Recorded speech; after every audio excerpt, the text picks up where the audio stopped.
Сака ли навистина Европската Унија проширување или само глуми? Во анализа на експертот за европски прашања Кристоф Хилион од Институтот Европа се вели дека проширувањето е киднапирано од националните агенди.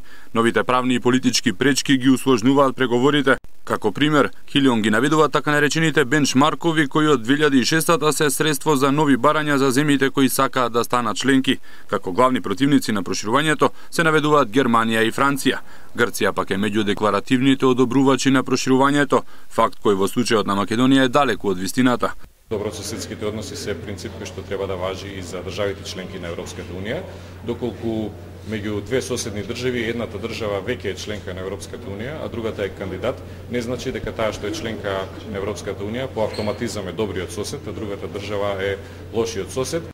Во коментар на шведскиот весник Dagen Nyheter се наведува: несигурноста околу намерите на Брисел всушност е катастрофа за угледот на ЕУ и создава недоверба кон неа во меѓународната заедница.